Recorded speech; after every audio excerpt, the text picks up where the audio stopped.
Anyway, this being a very broad audience, I thought I'll give a very quick 2-minute introduction to general relativity. Because the title, I mean, as you see from the title of my talk, this has something to do with general relativity. So first of all, the objects of general relativity are manifolds, which I'm going 4-dimensional manifolds, but I write 1 plus 3 because the metric associated with it is Lorentzian, so it's a Lorentzian metric.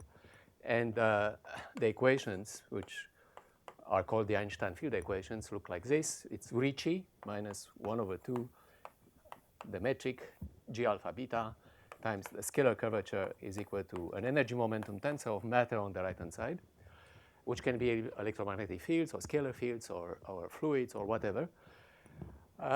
And of course, the Ricci curvature refers to the Riemann curvature. So there is an invariant, the curvature invariant of the metric, which is defined exactly like in Riemannian geometry. There is no difference whatsoever. In fact, at an algebraic level, there is no difference between Lorentzian and Riemannian. The difference, of course, is only seen when we talk about equations. So whenever we solve the equations, instead of solving elliptic equations as in Riemannian geometry, we'll have to solve hyperbolic equations, which are a lot more difficult.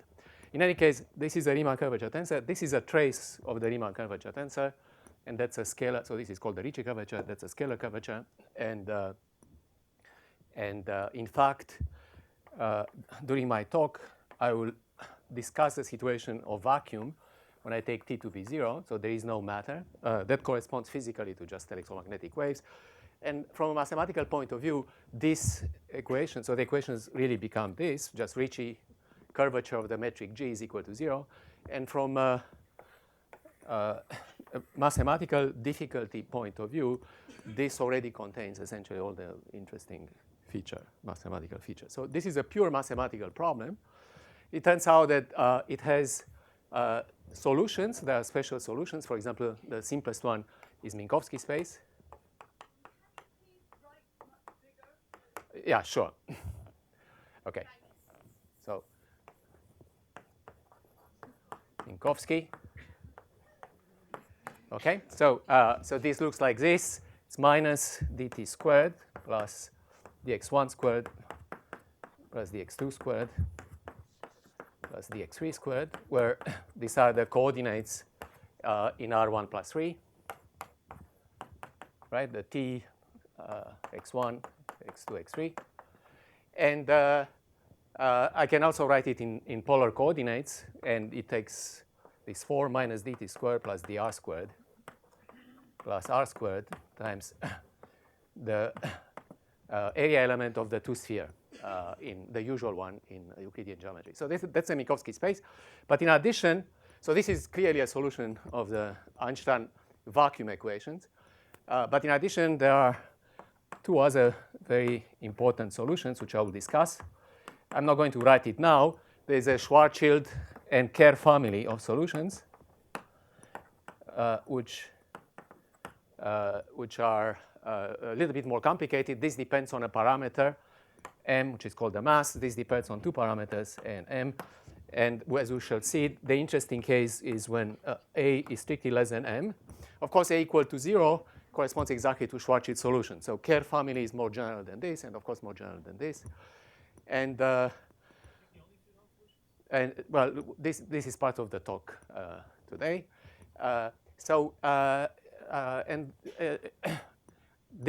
Both these solutions are asymptotically flat, meaning that as r, so they will be written relative to polar coordinates, for example, in the case of Schwarzschild, more general coordinates in the case of Kerr. And we'll see in the discussion that these two become asymptotically flat, meaning they become like Minkowski space at infinity. So I think this is basically the introduction. And now let me start. Yes? Yeah? Yes? Can you say a little bit more about for people who either haven't taken Riemannian geometry or saw it a long time ago? I mean, what was the condition that the tensor is 0, or the frequency? I mean, if it's going to be relevant for the talk. Okay, so t is equal to 0. Okay, if you put 0 here, and you take the trace of this equation relative to the metric g, you conclude that the scalar curvature will be 0. And therefore, the equations just become Ricci curvature of the metric g is equal to 0.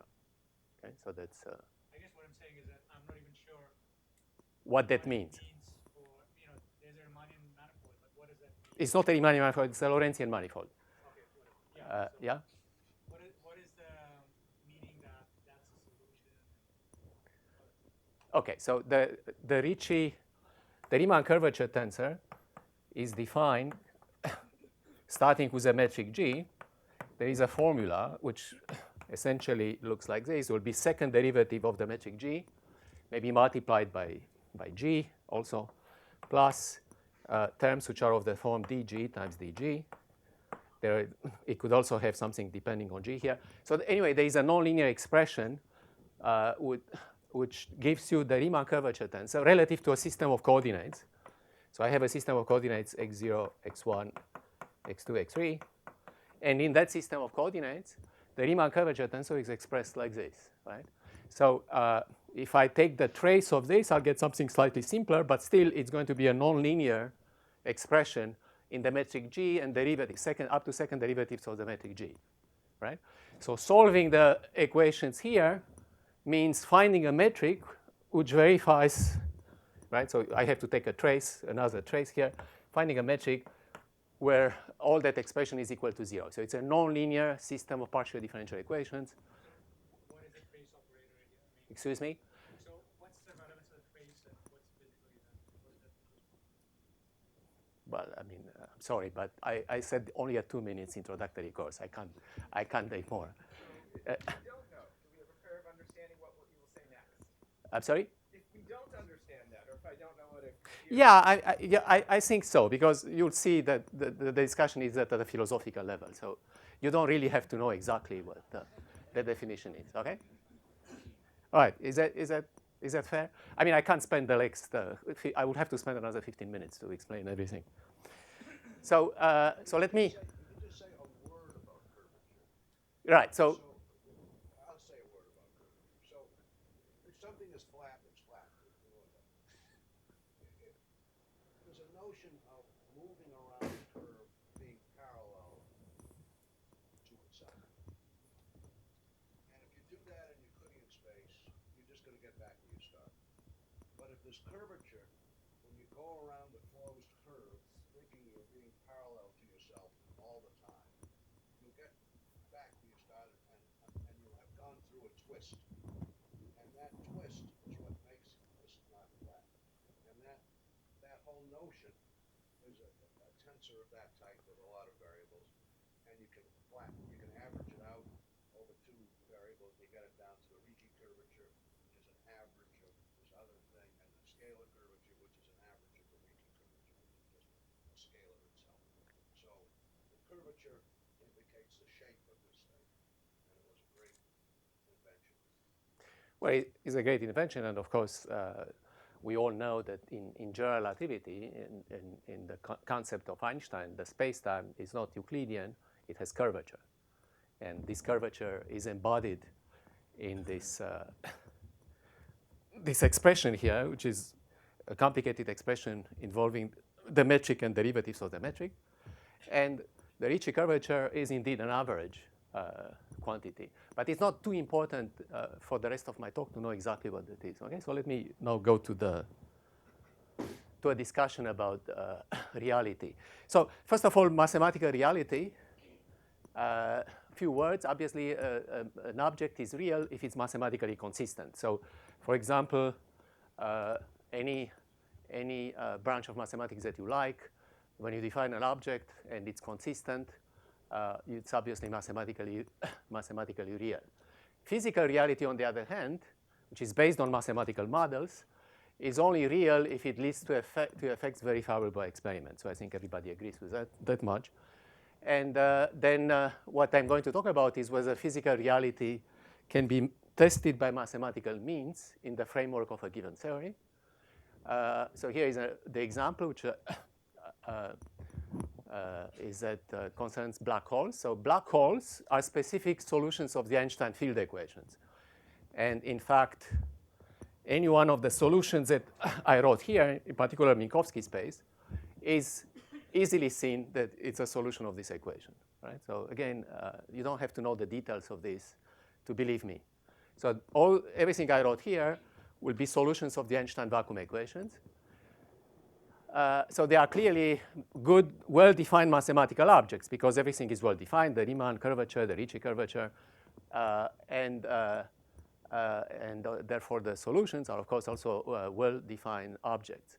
So the question is whether black holes, which are specific solutions of the Einstein field equations, which exist as rich and beautiful mathematical objects, which can deserve to be studied for their own sake, and they are also consistent with many indirect astrophysical observations. So, of course, in astrophysics, we all know that black holes are all over the place.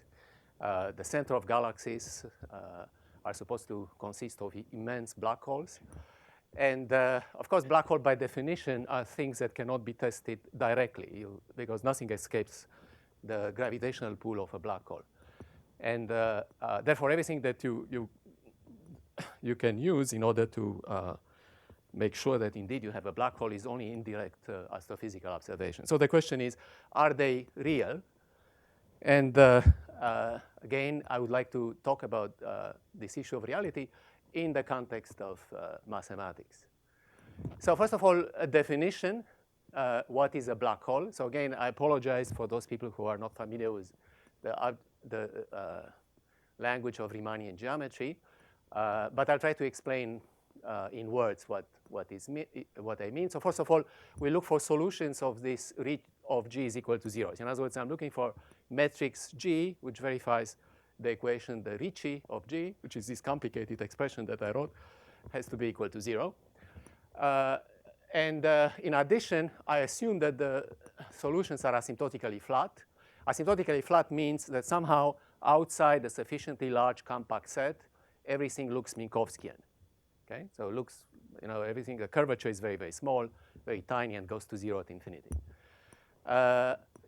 So globally hyperbolic, it's some kind of completeness. So for those who know Riemannian geometry, it's a completeness assumption on the metric. Lorentzian manifold, it's the fact that you have signature minus, plus, plus, plus. With boundary, that's pretty obvious. And it has to be diffeomorphic to the complement of a cylinder in R1 plus 3. So you look at an object which is diffeomorphic to outside of a cylinder. And the most important assumption that you make is this, the fact that the metric has an asymptotically time-like Hilling vector field T. So that means that the metric is independent of a direction, which is given by the vector field T, which you can view as being the time direction. So relative to the time direction, nothing changes, and that, of course, corresponds to stationarity. So it's just a mathematical way of saying that the solutions you are looking at are stationary. They don't change in time in some sense, which in general relativity, it's a little bit more difficult to define, but it can be defined formally the way I wrote here. So this is a Lie derivative of the metric G relative to the vector field T. Okay? So, sorry? Well, just a standard cylinder, the ball times R, right? Times R, yeah. Okay. So there is another assumption which is a little, I'll discuss maybe later, which is another kind of completeness, so-called completeness of null infinity. But let's leave it at that. Okay, so these are,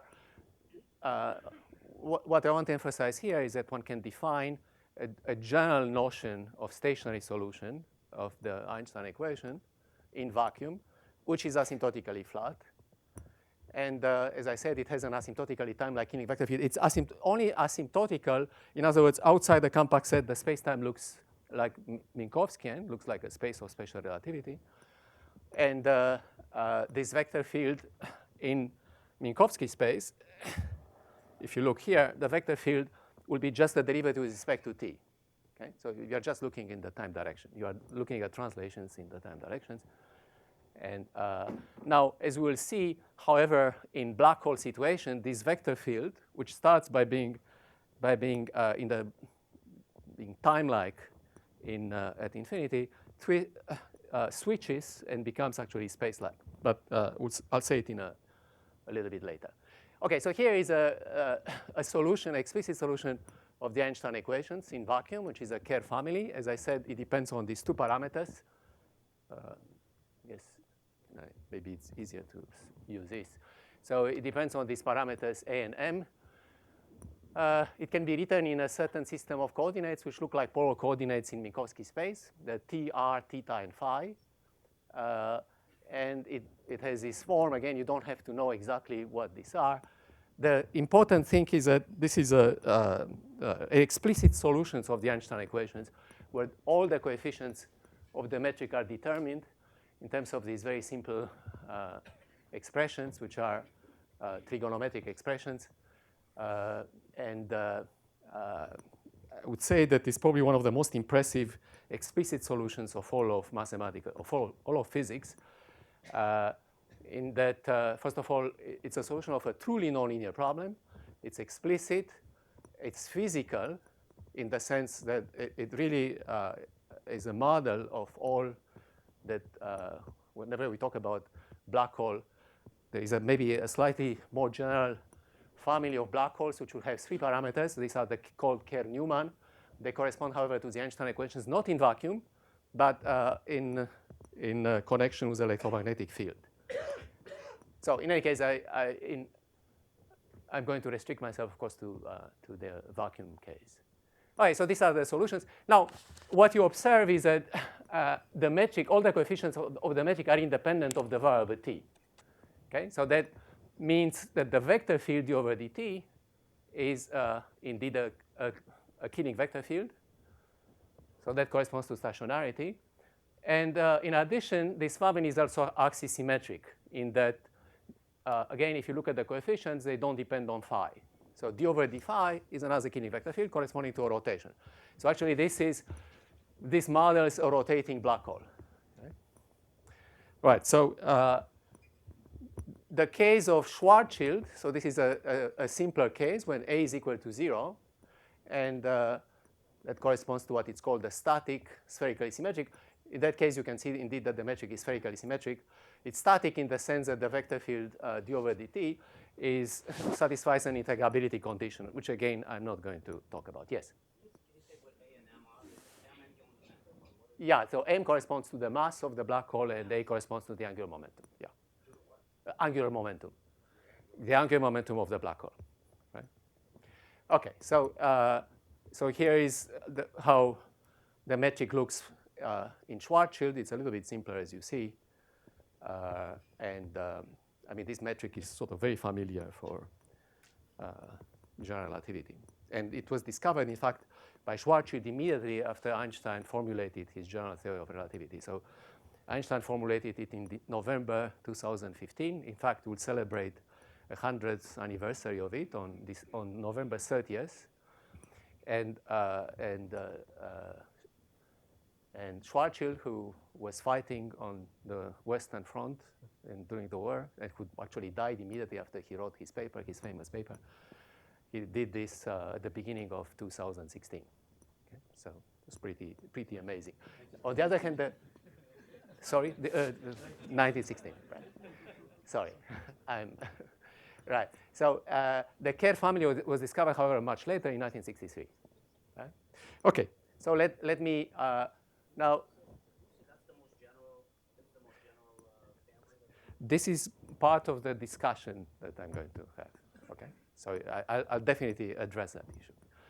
All right. So here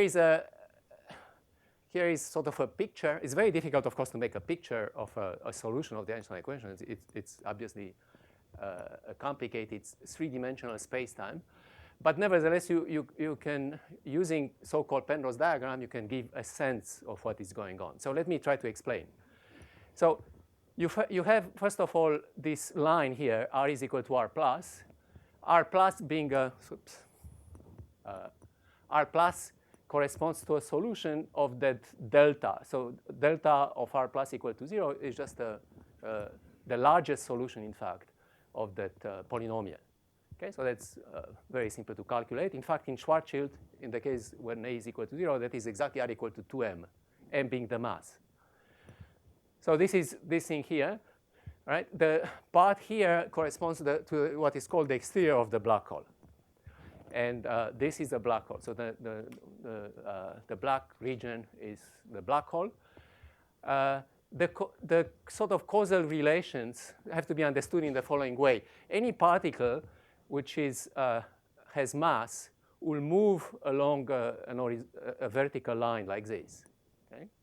Right? It can be more complicated, but in any case, it's going to be vertical. In other words, the tangent at every point is going to, if you imagine a point here and you take a light cone, then the tangent on the trajectory of a particle's mass would be such that the tangent looks in the interior of the light cone at that point, right? So that's, on the other hand, null, so null directions correspond to directions of photons, in other words, massless particles. So massless particles move on null geodesics, which are represented in this picture at 45 degrees.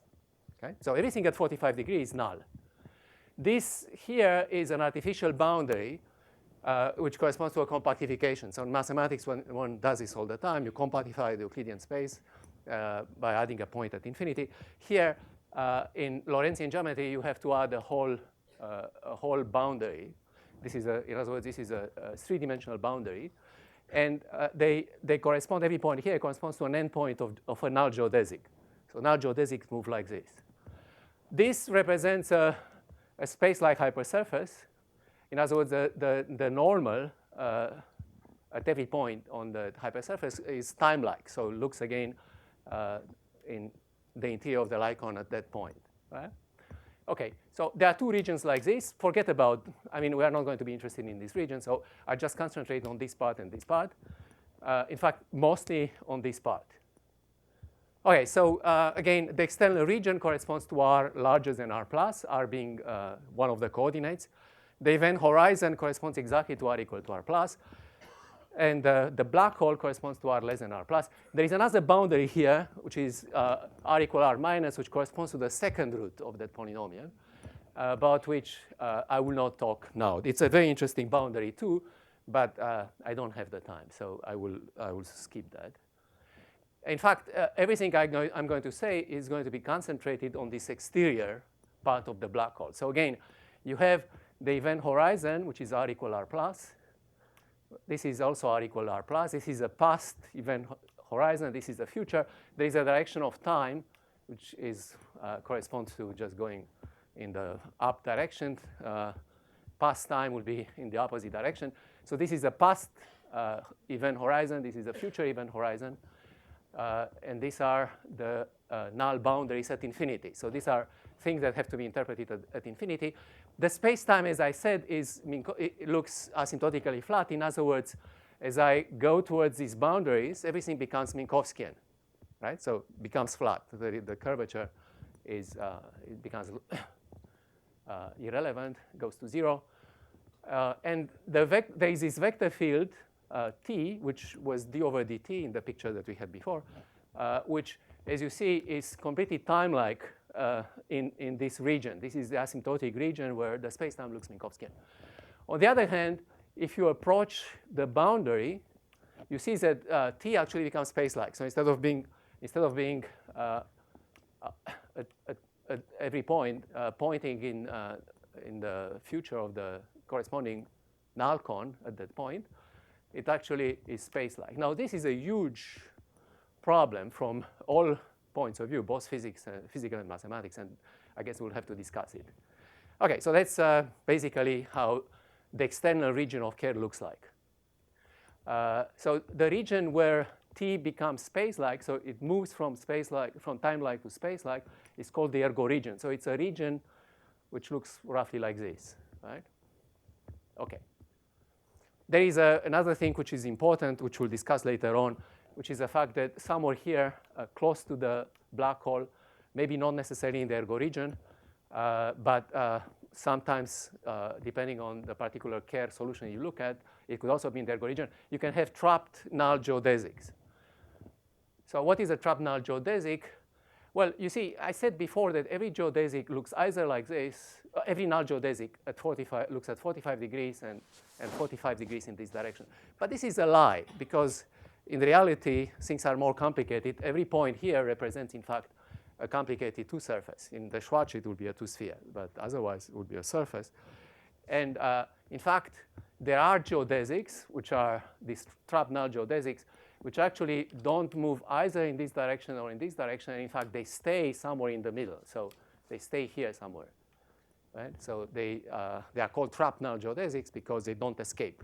Okay? They don't go to either the black hole or to infinity. Right? But so they will play a role in the discussion later on. Okay, so here is the standard picture of gravitational collapse in physics, which is that you start up. The Einstein equations are hyperbolic, so you really have to start with an initial value problem. So there is an initial value problem, which is represented here. This is the initial surface. You have initial conditions. You have matter also in the standard picture. I will not have because I'm in vacuum, but the standard picture, you have matter, which is collapsing and creates, at some point, creates a black hole. The black hole is, in fact, R equal, you see R equal to 2m. That corresponds in this picture, corresponds to a spherical symmetric gravitational collapse. The final thing that you are going to see will be a Schwarzschild solution. Okay, so you have a formation of a black hole because of collapse, and that black hole will be a Schwarzschild solution. Right? So that's the standard picture.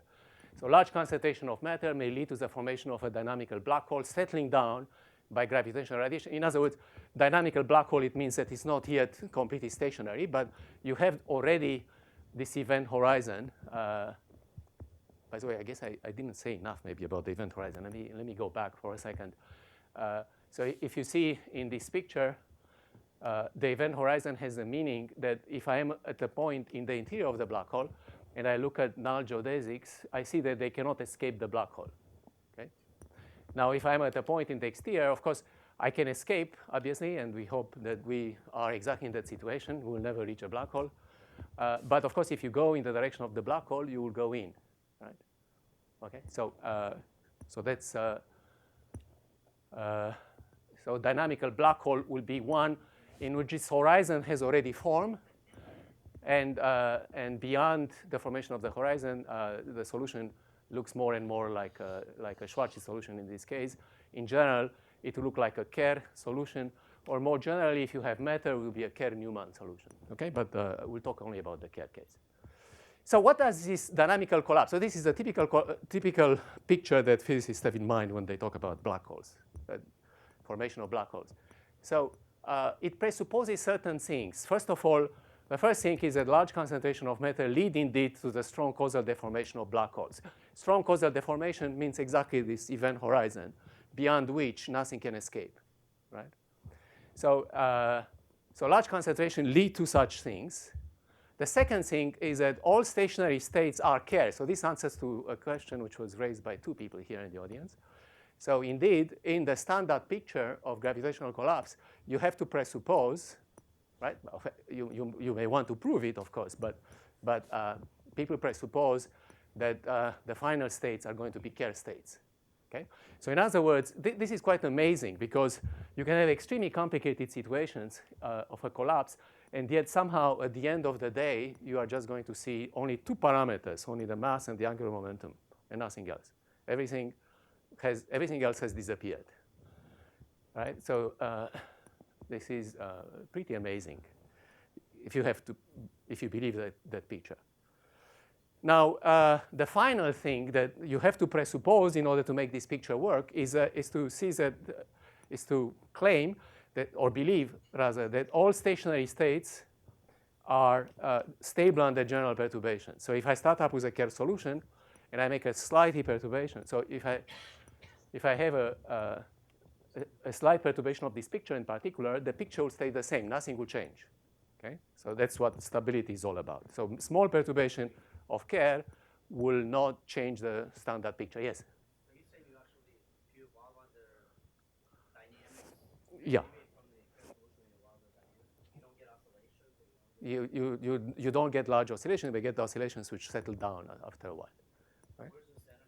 Where's the decay? Okay, so let's talk about this in a second. Right? So there is gravitational radiation in general relativity. So because of gravitation, right, maybe I should say here. So the reason you expect such a thing, the main heuristic reason you expect such a thing is because gravitational radiation. So things move out and you don't see them anymore, or they move in and they never get out. So the radiation either moves out completely through gravitational radiation, or it stays here, but it settles down later on to a stationary solution. Right? Does it have a diameter? Yeah, of course. You can talk about, obviously, you can talk about the diameter of the black hole. I mean, in other words, if you look at sections of the black hole, you can talk about the diameter. Well, but it's determined from, I mean, once I have a black hole, I determine everything from M and A, nothing else. Okay? All right, so, okay, so now here I come to the title of my talk. So how could I test the reality of this picture that the physicists have? So again, the first question is, does the Kerr family exhaust all possible vacuum black holes? So again, this is a question which was raised by people. So, and this is it's a fundamental question, right? And we'll see that the problem is still open. Second one, stability. Is a Kerr family stable under arbitrarily small perturbation? Collapse, the issue of collapse. Can you start with initial conditions which are free of black holes, right? So they are regular initial conditions, in other words, nothing bad happens. And yet through evolution, you later on form a black hole, right? Okay? So that's a mathematical question. Again, you can formulate in pure mathematical terms. Can I ask a quick question? Yeah, another question? The A and M, they seem to be of different types. One is angular momentum, one is mass. So what is One corresponds to angular momentum, one corresponds to mass, yes. So what does it mean that, I mean, is there implicit scaling or what? That inequality? Which inequality? Oh, yeah, good, yeah. So beyond for A, I mean, you can find mathematical solutions beyond A is equal to M, right? So you can find for A larger than M, there exist mathematical solutions, but those are expected not to be real. So those have all sorts of problems. In particular, they don't satisfy this completeness of Scry that I mentioned earlier. So there is a certain completeness which is not verified in that case, and they are ruled out. Somehow the expectation is that those things do not appear naturally in dynamical collapse.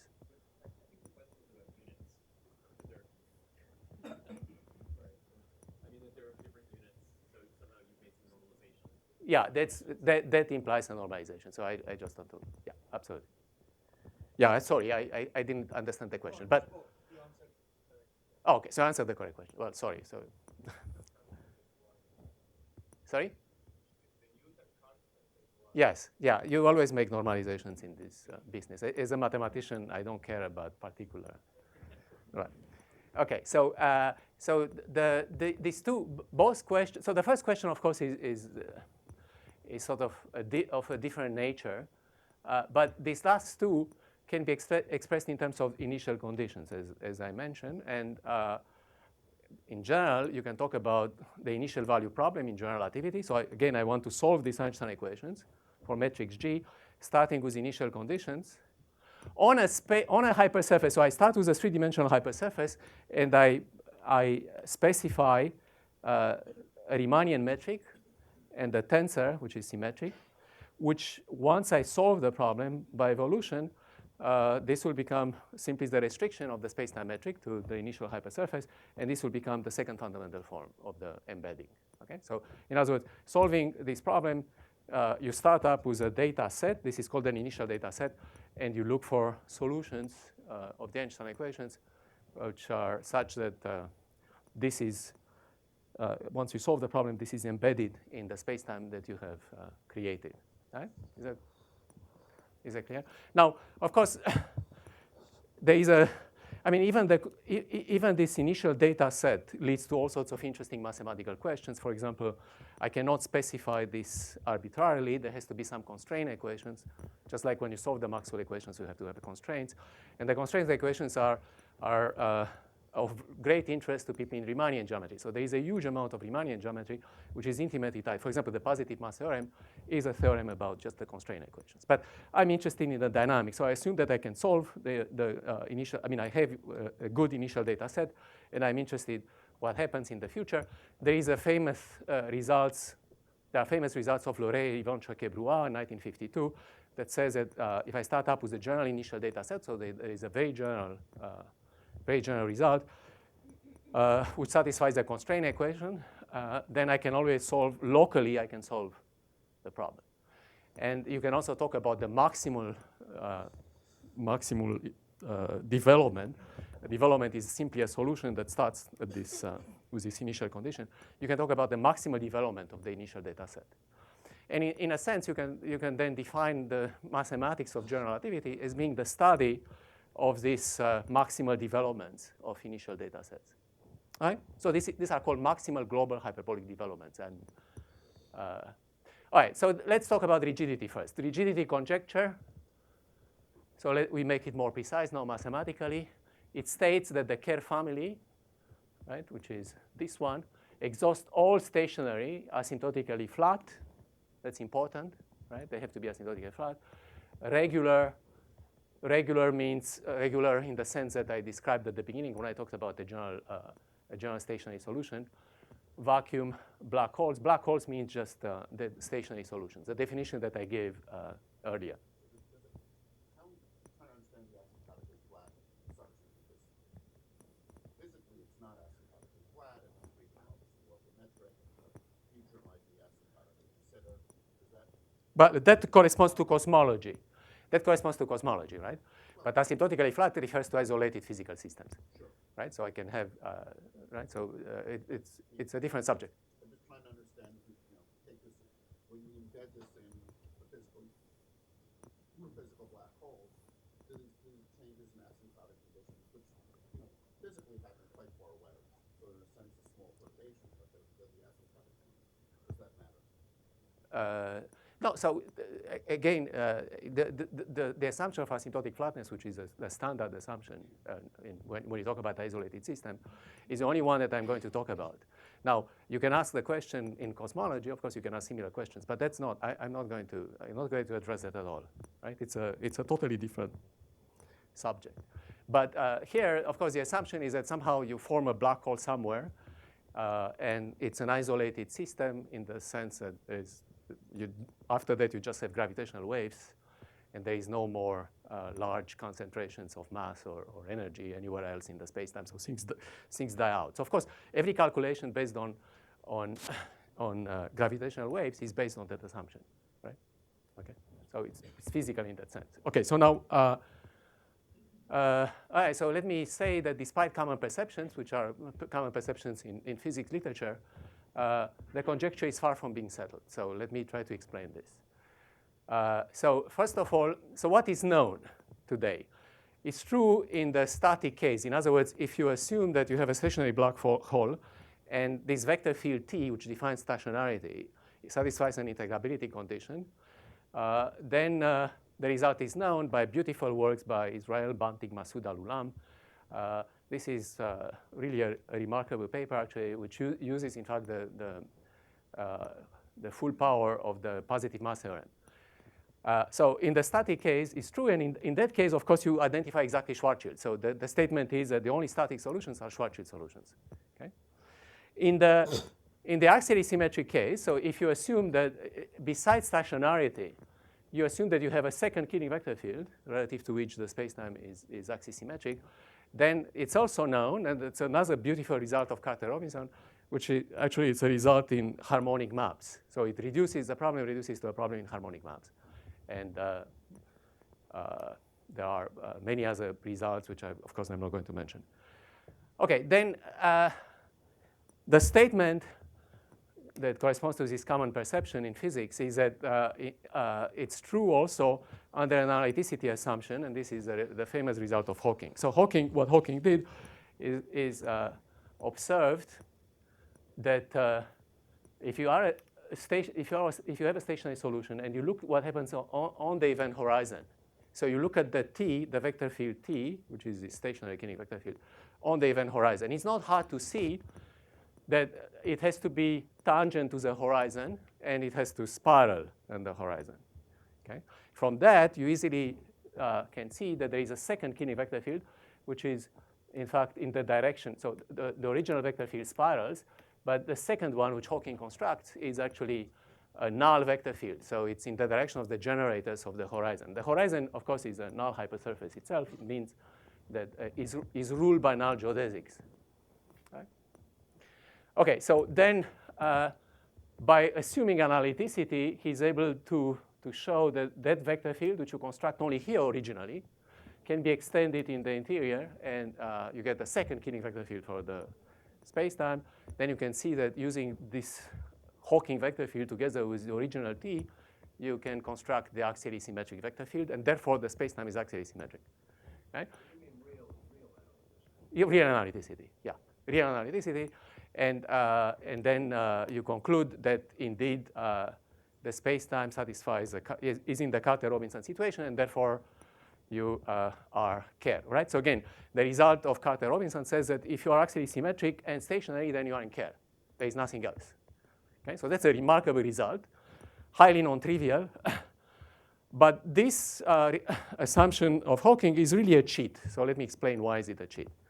So it's a cheat because, you see, in regions which are far away from the horizon, this vector field T is time-like. And it's very easy to see that the Einstein equations for that particular case become elliptic. So you have an elliptic system of nonlinear equations for which analyticity is very reasonable, right? Elliptic systems have analyticity. So this is reasonable. But as you approach the horizon, we saw that T actually becomes space-like. Therefore, the Einstein equations become hyperbolic. Now, analyticity for hyperbolic equation is really it doesn't make any sense. Right? There is no way this assumption is a reasonable assumption. And in fact, you can see that in a sense, the problem has to be much more difficult because the assumption on analyticity is such that once you have it, once you have the second vector field here, you extend it by using essentially Cauchy-Kovalevsky. Right? So it's a Cauchy-Kovalevsky method. And you are not using at all the Einstein equations anymore. Actually, it's in a way you are replacing the Einstein equations with the Cauchy-Riemann equations because analyticity is tied to the Cauchy-Riemann equation. So it doesn't really make any sense. So this assumption, in fact, the only thing that it proves, and this is correct, is that it proves that there are no other explicit solutions of the Einstein vacuum equations which are stationary. So that's the only thing that actually Hawking proved, and of course it's interesting, but it's not the whole story. So we started to look at this issue of stationarity on the rigidity problem in the case when you don't make this analyticity assumption. So you are looking at the C-infinity case, which is the reasonable case for the Einstein equations, which are hyperbolic. And we are able to prove that we have many results, but essentially the most important story that you get out of these results is that if you are close to a Kerr solution, you have a stationary solution of the Einstein vacuum equations, which satisfies this regularity assumption in the rigidity theorem. If you are sufficiently close, and of course you have to make sense, in which sense you are close, to a Kerr spacetime, then you are in fact in Kerr. So in other words, it's a perturbation result, which tells you that anything which is close to Kerr has to be Kerr. Right? OK, so now here is the main new ideas. First of all, the result of Hawking is that there exists a second Kinnick vector field H along this horizon, which I mentioned earlier. So you can prove it's not very. In fact, it's almost trivial in the case when you have a non-extremal black hole. Non-extremal means that A absolute value of A is strictly less than M. Okay? Extremal would be A equal to M. Extremal case is also interesting, but in the non-extremal case, which is the generic one, then this result is essentially trivial. I mean, it's really a two-line calculation to see it. So it's not very deep at all. What's deep is extending H outside. And the claim is that the extension leads to an ill-posed problem. The ill-posed problems are a fundamental fact of life in partial differential equations. So let me tell in a few words the story. So for a long time, leading up to Hadamard at the beginning of the century, people believed that the Cauchy-Kovalevsky really proves everything you want to know about partial differential equations. And then it was pointed out by Hadamard that this is not true. In the smooth regime, you have problems which are actually ill-posed, which look perfectly OK from the analytic point of view, but in the smooth category, you get, in fact, ill-posed problems. So it turns out that the extension, if you want to extend this vector field in any reasonable way, and there are sort of simple mathematical way by which you can do it, you immediately run into an ill-posed problem. So that means ill-posed problem means you cannot prove existence. There is no way you can extend it in any reasonable fashion. Okay? So you have to do something different. So what we did, we designed a unique continuation argument. So unique continuation, these are results in mathematics literature, starting with the fundamental work of Klainerman in the 1940s, I guess, 1940s or 1950s, which allow you to solve problems where you have ill-posedness. You cannot prove existence, but you can prove uniqueness. Right? So you turn the problem of existence into a problem of uniqueness, which is reasonably in this case, because you are trying to prove uniqueness at the end of the day. It cannot be done by a simple extension of T. It has to be much more complicated, but it can be done. And this is the unique continuation argument that we design. And in order to make this work, there is an obstruction. There is a very important obstruction, which is the presence of T-trap null geodesics. So let me explain what they are. So I explained before that even in Kerr, you can have trap null geodesics, right? So these are geodesics that sit in here, and they don't move in here or there as you would like. So they stay somehow, and they will affect the entire evolution of the problem. And the presence of this null geodesics is not a problem from our point of view. The problem is the presence of trap null geodesics which are perpendicular to the vector field T. Right? So that's somehow we are able to show that the only obstructions are trap null geodesic perpendicular to T. And our luck was to observe that there are no such objects in Kerr. And therefore, there are no objects of this type also close to Kerr. So this is sort of a simple but remarkable calculation that in Kerr there are no trap null geodesics perpendicular to T. And therefore, you expect, well, there is still it's still highly non-trivial to show that indeed these are the only obstructions, but that's the case. And finally, in order to make everything work, you have to define what you mean by being close to Kerr. It turns out that there is a beautiful tensor, which is a complex tensor. It's called the Marr-Simon tensor, which is a 4 tensor complex. It has all the symmetries of the Riemann curvature tensor. And it has a property that if it is 0, then it detects Kerr. So you are locally in Kerr if the Marr-Simon tensor is 0. So in other words, this plays exactly the same role as the Riemann curvature tensor plays in Riemannian geometry. Right? The Riemann curvature tensor detects flat spaces. This detects, remarkably, this detects Kerr spaces. Right? So we make the assumption that this Marr-Simon tensor is sufficiently small, and we prove this kind of result. There are many other variants of this result, but I'm not going to get into it. OK, so the conclusions about rigidity is that, first of all, there can be no other stationary solutions close to Kerr or Kerr-Newman. The full problem is far from being solved. In other words, in the non-perturbative regime, we don't know what's going on. So surprises are still possible for large perturbation. By surprises, I mean finding a fake stationary solution, which is not Kerr. Probably is going to be unstable, but it's probably going to be very important if you find such things. Arguments based purely on the continuation of the Hawking vector field from the horizon are bound to fall short. You need global informations. And finally, here is a conjecture that we have, which we think is not too far from being able to prove. is that the rigidity conjecture holds true provided that there are no T-trap null geodesics. In other words, I don't have to make any smallness assumptions near Kerr.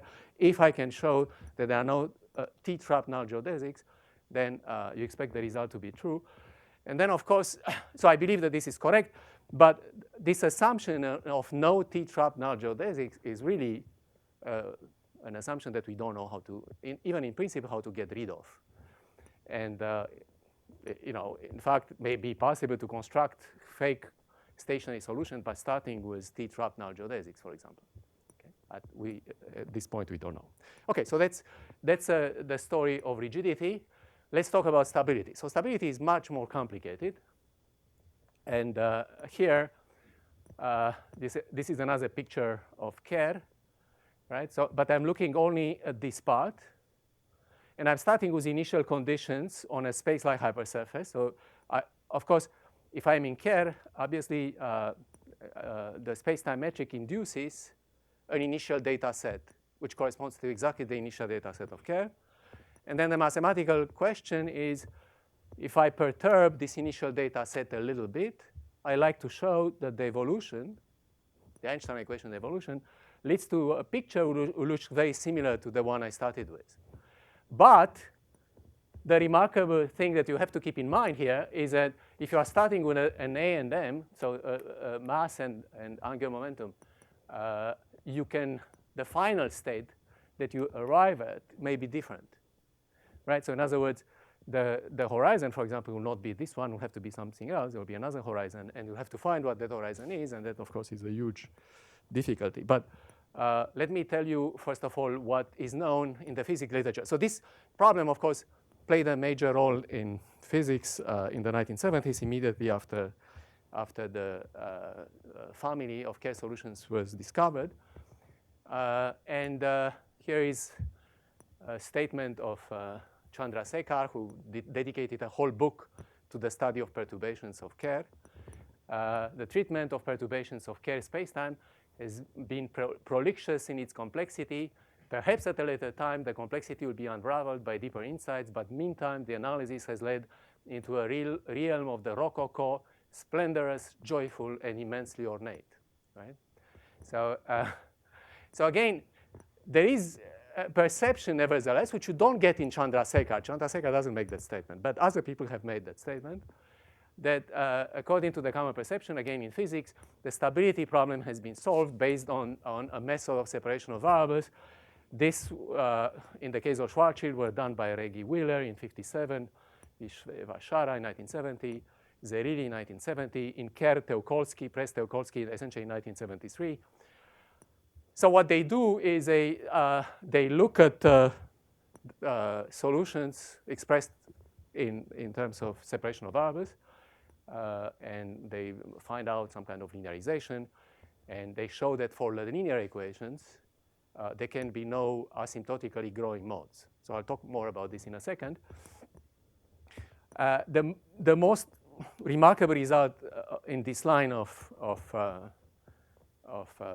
results is that what of Whiting in 1989, where he showed that various linear equations in Kerr, including the Teokolsky linearized gravity equation. So linearized gravity means I look at the gravity equations, I look at Einstein equations, I look at solutions that are supposed to be close to Kerr, and I expand, and I get a linearized portion plus nonlinear terms. And nonlinear terms are ignored because I assume they are small, and I just look at the linearized equations, and then I try to prove that the linearized equations are stable. If the linearized equations are not stable, of course, I have problems with the full nonlinear equations. Okay, so of course, you have to assume somehow that the error terms, these terms that you ignore, the nonlinear terms, remain small.